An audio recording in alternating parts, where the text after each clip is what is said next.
Christians. This is openly stated. You look at the founding fathers of RSS, Golwalkar and Savarkar. Just Google them and you'll find out. And this ideology of hate is what murdered the great Mahatma Gandhi in 1948. It was this ideology of hate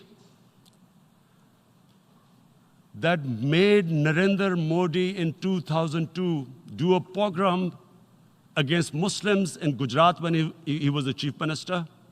He allowed 3 days for these RSS goons who were inspired by the Hitler brown shirts. They actually wear brown shirts. This RSS,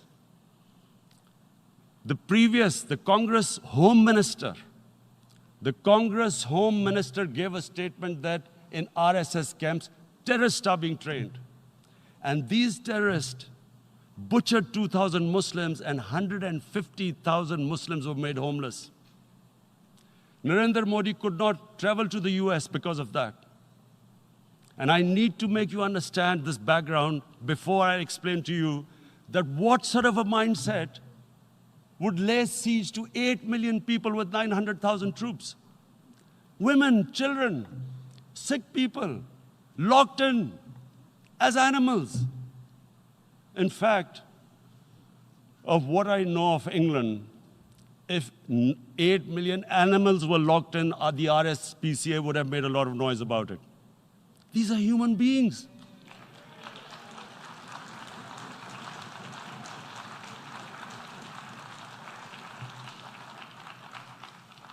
And Mr. President, what comes with racial superiority, these illusions of Aryan superior race, is arrogance. The two go together.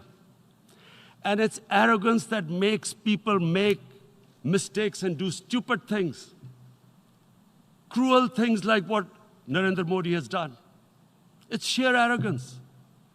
And it's arrogance that has blinded him from the fact that what is going to happen when the curfew is lifted? Has he thought about it? This hasn't been thought through. What is he going to do when he lifts the curfew? Does he think that people of Kashmir will quietly accept the status quo because India has changed the constitution and taken away the special status? They'll accept that? Mr. President, 100,000 Kashmiris have died in the past 30 years because they were denied the right given by the United Nations, the right for self-determination. 100,000 have died and 11,000 women have been raped. There are 2 United Nations human rights reports on this. The world hasn't done anything because India is a huge market, 1.2 billion people. Sadly, the material prevails over the human. But this has serious consequences. Again, I repeat, that's why I'm here. Look, what is going to happen when the curfew is lifted will be a bloodbath. The people will come out. There are 900,000 troops there. They haven't come to, as Narendra Modi says, he's done this for prosperity of Kashmir. This is supposed to be for the development. These 900,000 troops, what are they going to do when they come out? There'll be a bloodbath. Has he thought it through what happens then? Mr. President, has anyone thought that what happens when there is a bloodbath? What do you think the impact will have on people of Kashmir? What do you think they will think? The way they have been boxed in their houses, treated like worse than animals, no rights. Thousands of all the political leadership has been arrested, taken out of Kashmir. Even those Kashmiri leaders who were pro-India have been taken out. 13,000 boys have been picked up and taken to God knows which destinations. So what do they think? What will the people of Kashmir do when they lift the curfew? They will be out in the streets. And what will these soldiers do? They will shoot them. They've already used pellet guns, blinded young boys.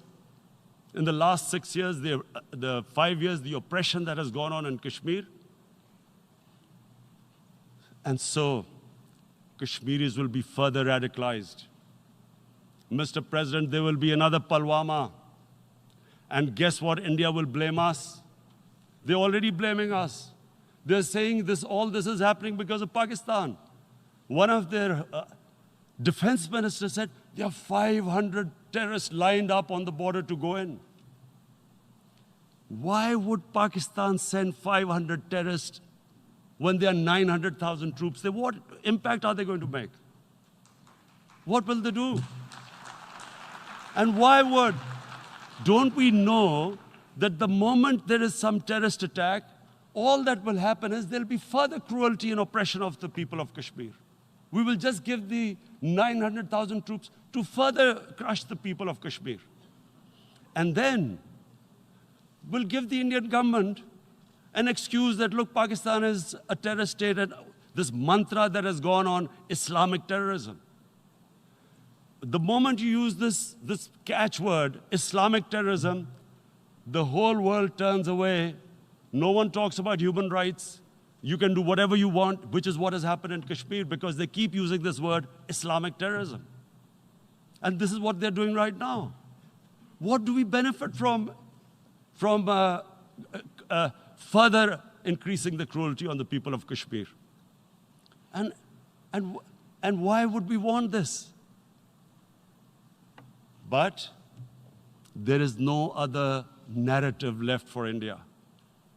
As when they lift the curfew, whatever happens, Pakistan will be blamed, and there is always a danger of another Pulwama. They might come and bomb us again, and then another cycle might start. And what does Narendra Modi think that 180 million Muslims of India are thinking right now? Aren't they watching these Kashmiris stuck inside for 55 days they've been stuck in? Aren't they watching? What do you think? Don't you think that the Muslims will be radicalized in India? And I'm talking about 180 million people. And when they get radicalized, there will be some incident in India somewhere down the line. Again, we will be blamed. And I'm warning you right now, again, we will be blamed. And Mr. President, what about 1.3 billion Muslims who are watching this? And they know that it is only happening in Kashmir because they're Kashmiri Muslims. This is not happening to Kashmiri Hindus. They know that this is happening because of their religion. So what do you think they will be thinking? What do you think the Jewish community would think if they were, forget 8,000 Jews stuck like this? What do you think Europeans would think? What do we think? I mean, any human community, if their members are stuck like that, what do you think they will think? Are we a children of a lesser God? Is it not going to cause us pain? And then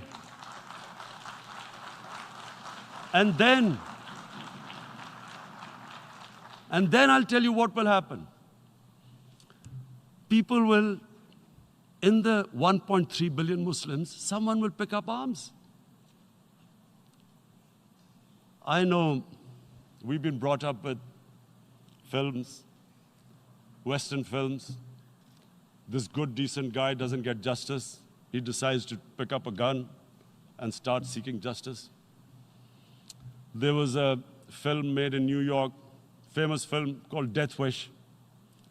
This guy gets mugged by and his family, his wife gets killed or something. He can't get justice.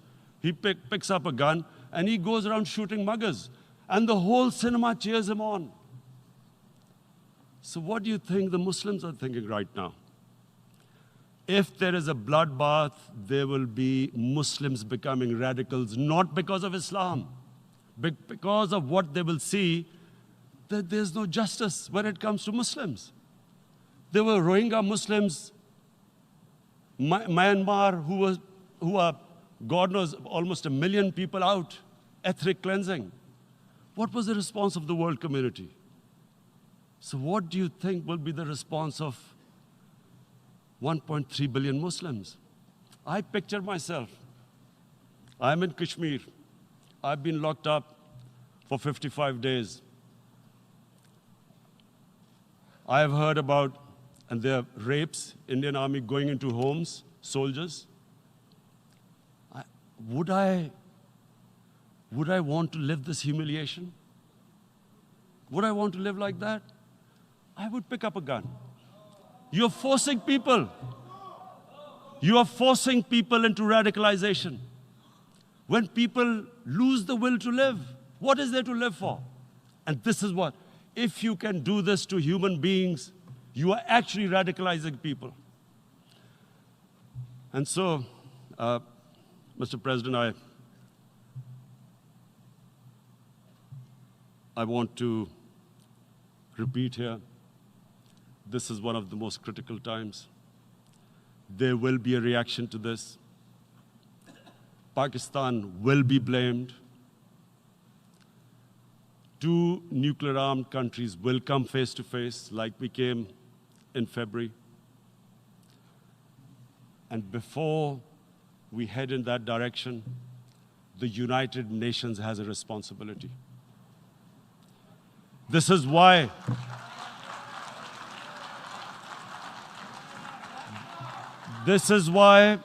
the United Nations came into being in 1945. You were supposed to stop this happening. I feel we are back to 1939, Munich. Czechoslovakia has been taken, annexed. What is the world community going to do? Is it going to appease a market of 1.2 billion, or is it going to stand up for justice and humanity?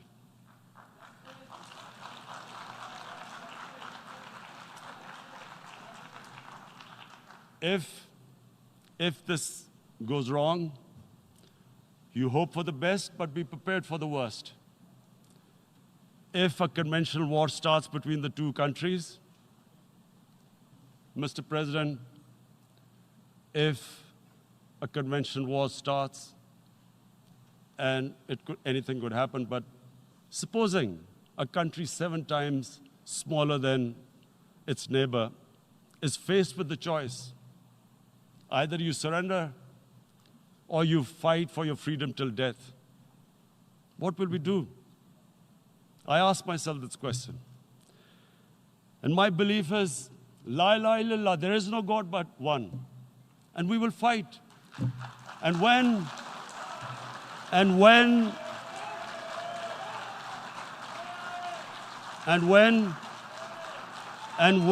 a nuclear-armed country fights to the end, it will have consequences far beyond the borders. It will have consequences for the world, which is why I repeat I'm here.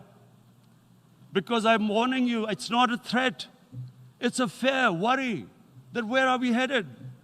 And I've come here to tell the UN, you've got to, this is a test for the United Nations. You are the one who guaranteed the people of Kashmir the right of self-determination. They are suffering because of that. And this is the time. This is the time not to appease like in 1939 appeasement took place. This is the time to take action. And number 1 action must be that India must lift this inhuman curfew, which has lasted for 55 days. It must free all political prisoners, and especially those